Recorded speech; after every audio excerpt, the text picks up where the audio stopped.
Hey, what's up YouTube? Today we are talking about awnings and wind. And one of the questions that we had was how much wind can an awning withstand?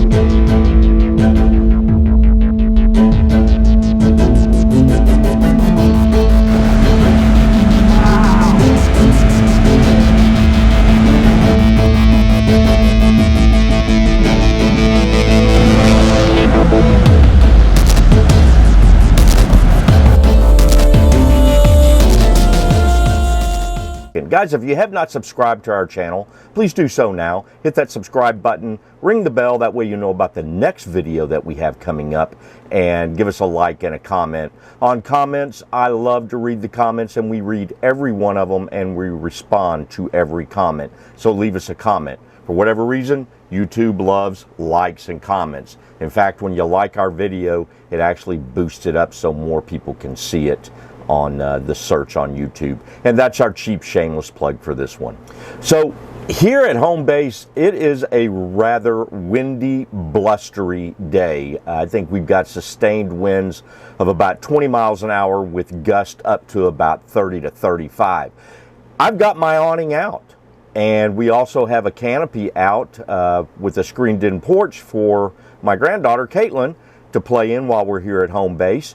But what's safe? How much wind can an awning take? It depends. If your awning is a manual awning, it's going to probably not be able to withstand that high amount of wind, although most awnings are tested at 20 to 25 miles per hour. The problem is this: it's not just your framework on your awning that you've got to worry about. It's actually the fabric that's on your awning. It's sustained winds are one thing, blustery winds or gusts are another thing, and it can rip your awning, it can dislodge it from your RV, which is not something that you want to happen, because then you're going to have to get that taken care of. Well, both things. You don't want your awning to rip, and you certainly don't want it to dislodge from the RV. Both are going to be costly for you. We've got a few questions that we're going to go over in this video and answer those. Some of those questions came off of our Facebook page, and if you haven't joined our Facebook page, please do so now. That should be coming across right now. We also have an Instagram. My daughter Megan runs that Instagram page, and she's also got her new site about ready to debut, and that is Dirt and Glitter, Mommy of Both. I believe that's what the name of it is, and that should be coming across your screen. She'll have more information on that. In fact, she will debut that video here on Kickin It Van Voast style, and also on her channel, so keep a watch out for that. But back to the high winds. There's some things that I've done to combat blustery days like we have today, and one is the stabilization kit by Camco. These are our Camco awning stabilizers, and this just screws into the ground. As you can see, I've run over it with the truck a few times, but it still works. And then this is our spring. We've got our latch that comes, or our nylon strap that goes through here, and then it just hooks up into our awnings. That's for my awning, and I'm also going to be putting that on my daughter's awning on her fifth wheel. Now hers is a little bit different. Hers is a manual awning. I've got to kind of watch that because the framework is not set up the same as what my automatic awning is. I actually have shocks, which we'll go over here in just a second, because what you may not know is if you've got an automatic awning, you may have been putting your awning out incorrectly. We're going to go over that here later on in the video, and that'll save you some money. So keep watching. We'll have that pretty much near the end. One of the questions that we had on our website, and this was from someone who had a manual awning, was how do they protect their awning during windy conditions? Now you can get a deflapper kit. You can get that from Amazon, and I'll leave the link down at the bottom in our description. That deflapper kit will help you, but it's not going to be like what we've got on the stabilization kit. On those days that you've got 16-mile-an-hour winds, depending on what direction they're coming from, on a manual awning, that deflapper kit can help you out on that. Another question that we had was how much wind can my awning take? Now, like I said before in the beginning of the video, these awnings were tested between 20 to 25 mile per hour winds. Now, that's sustained winds, and that's on a very short time. So keep that in mind. Something else that you might want to, especially if you're out, not at home base or not back at your RV or camper, and you can't monitor the winds. First off, if you know it's going to be a very blustery day and you're leaving your RV, go ahead and bring that awning in. You don't need it. Bring it back out when you get back to camp. That way you can monitor there. Or something that I do, especially if we're going to sleep, or if I'm going to sleep and I don't know what's coming in, I have a weather app that actually alerts me of high winds. I've got it set for that.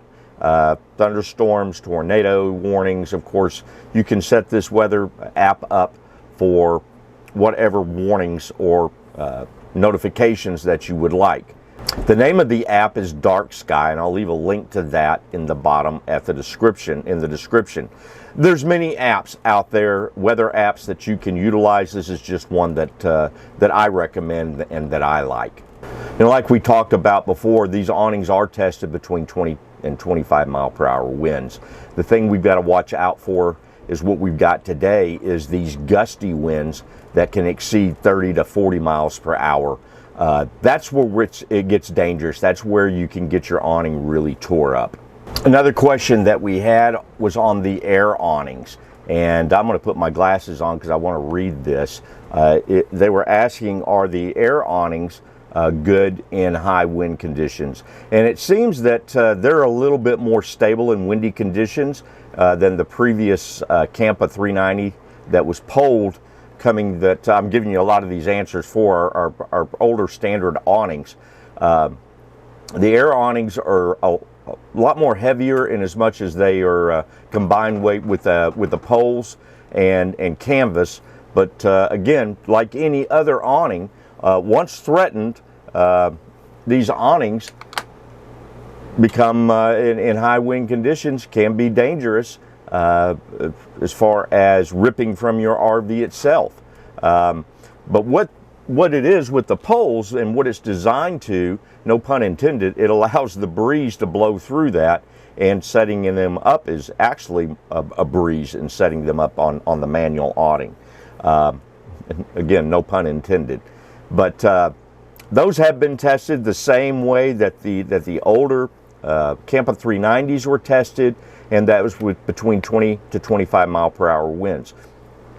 And guys, I keep saying that the awnings are great, and they're used for shade and keep the sun off of us. And but if you know you've got high winds coming up, there's no reason to leave those awnings out and risk number one, tearing the structure up from the winds, especially in a manual awning, and ripping your canvas or ripping it from the RV.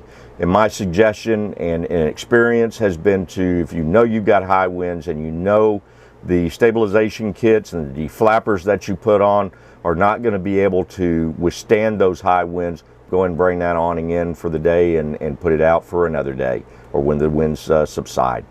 We've been talking about manual versus our power awnings, and one of the questions that we had is that he has a manual awning and wanted to know, well, what would be the cost of installing a power awning, and can I install a power awning? Okay, the answer to that is yes. You can take that manual awning down and put a power awning back in. I'll give you some prices that we had, that we actually went and looked up on the internet. On the retractable awning canopy, you're looking anywhere between $500 to $2,000. I will tell you, on our trade winds, that we had a manual awning, and we actually replaced that with a power awning, and it cost me about $1,500 to do. That was with the installation and the kit and the canvas itself. So they can be quite pricey. I will tell you this. Now, you've heard the old phrase, it'll pay for itself. It's never going to pay for itself, but it is definitely a lot easier to work with, a lot sturdier in high wind conditions than your manual awnings are. And in my opinion, it was well worth it. I dealt with that manual awning till I didn't want to deal with it anymore, and we went with the power awning, and I'm quite glad we did. You know, talking about the power awnings, one feature that most of these come with, now mine does not, but most of these power awnings come with a wind sensor. So once it gets to above a certain wind speed, it'll actually retract that awning back in. Now, if you're going to use like what we have, a stabilization kit, you're going to want to turn that feature off, because I know that my awning can withstand a little bit more than what that wind sensor says that it can, because I've got it stabilized. So you would need to turn that feature off. But I think that's pretty cool that the sensor, so if you happen to leave camp, you didn't know anything was coming in, you didn't use dark sky on the app, and you didn't know about the winds, or you had a pop-up thunderstorm, with that sensor on the power awning, it's going to retract that and save you a lot of money, trust me. Another question that we had on our website is it okay to leave my awning out in the rain? Now, I'm going to guess he's talking about just a little rainstorm and not a thunderstorm, because I always pull my awning in if I know we've got a pretty good thunderstorm with some winds that could develop out of that storm. But as far as the rain goes, yeah, I think you're perfectly okay to leave your awning out in the rain to give you some protection from the rain. A lot of people like to sit outside. It gives you that cover. What I would suggest that you do is take one end of your awning and lower it. That way one end's lower, and that water will travel out the side of your awning and not collect in the middle. That would be the worst part, because these awnings, where these awnings will collect water, that's going to be the damaging part of it, and they pull up, and then again you've got the separation or tearing of the canvas, or separation from the RV itself. So if you want to, like I said, you're okay to leave it out in the rain, but go ahead and lower one side, that way you have a drainage spot. Here's a question about the Sunsetter awning, and if you're not familiar with Sunsetter, I'll leave that description down at the bottom also.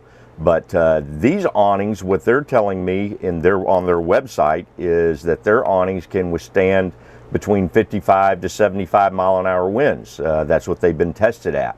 They do not recommend that you leave your awning in those types of winds, but they did say on their website that that's what they were tested at. So in answer to your question on the Sunsetter awning, they're telling me that it is tested at 55 to 75 mile-an-hour winds. They just don't recommend it. We got one question of, why are awnings so expensive? One thing, because they've got so many different moving parts, especially on the power awnings and on the manual awnings too. But with the cost of the canvas, and then most of these awnings are made of steel, it drives up the price on production and purchasing of the materials, and that's a reason that they're so expensive. Some awnings have acrylic and vinyl shades on them, and then you can add into the price of a professional coming out and installing it. We bought the kit, but I had a professional install our power awning. It wasn't something that I really wanted to tackle, and we paid the extra money to have that done.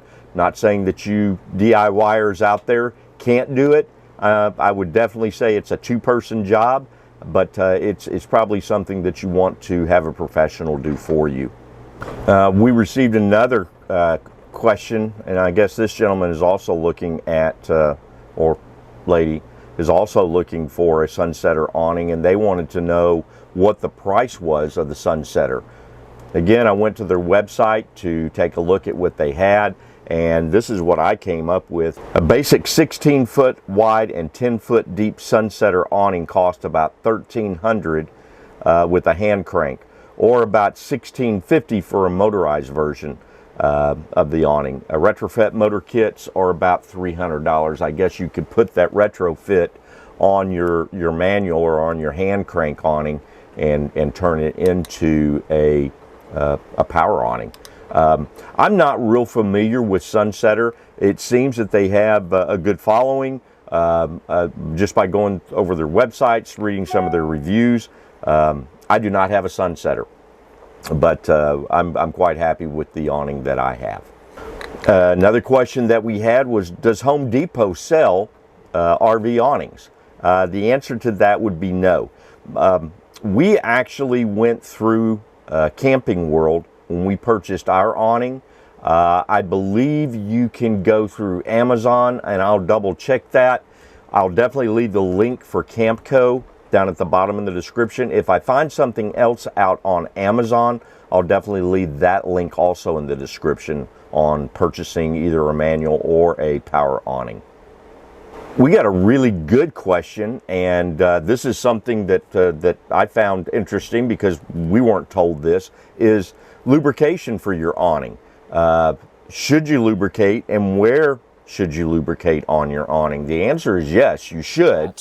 My next step will be to lubricate the hardware. You can see the arms up there. So I'll lubricate the little thumb screw there that does the adjustment, and the piston rod at the end over there, and all the little joints. Dometic recommends silicone, so I'll use this it's WD-40 water resistant silicone lubricant. So I'll go through all the mechanical spots, and probably at the end of the tube, at the long roller tube, I'll add it there. That's something that I didn't know. Something that I will definitely do. Something else that we had was on cleaning the awning, and I clean my awning once a year. Now we check for debris. That'd be on our slide awning on the top, and also on our awning that's retractable.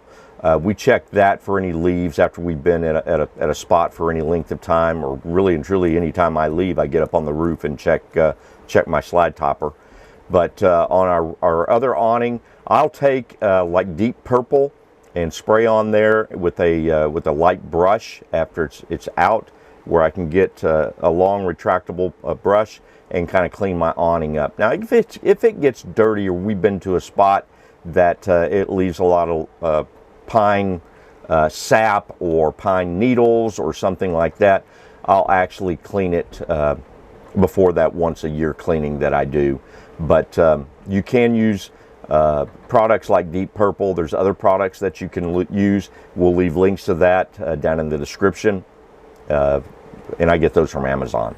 So one of the things I use is called a Chapin bleach and disinfectant sprayer. The reason I use this is that if you use some of the ones for insecticides and things like that, the soap and the bleach will actually rot it away, and it just won't last very long. I've had this one for several years. It's worked really well.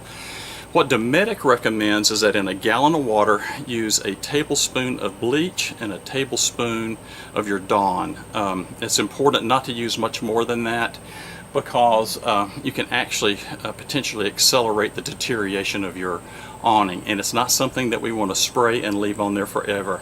So what I'll do, and as this is by the directions of Dometic, is I will spray this down really well, top and bottom, and then I will, you'll roll it up for 5 minutes and let it sit, and then we'll roll it back out again. Guys, I told you in the beginning of the video that a lot of us, including myself for quite some time, were, if you've got a power awning, you're actually taking that awning possibly and deteriorating the life of the awning, or of the mechanism itself, not the canvas, but the mechanism. That awning comes with shocks. And it's kind of like when you're opening like a screen door that's got the shock up top. If you'll notice that screen door, when you first go to open it, it's a little stiff. And then as you start to push on it, it starts to free up. It's the same with our awnings. If you'll take your awning and go to put it out and then stop it, wait just a few seconds, and then go ahead and extend the awning out, you'll save your shocks. Now that power awnings have been in the used RV market more, I've seen a handful of them come in with the gas struts on the auto rain dump feature basically prematurely worn out, and that shouldn't be happening. And I realize it's because people aren't being told how to use them properly. So maybe this will save you a couple $100 in repairs.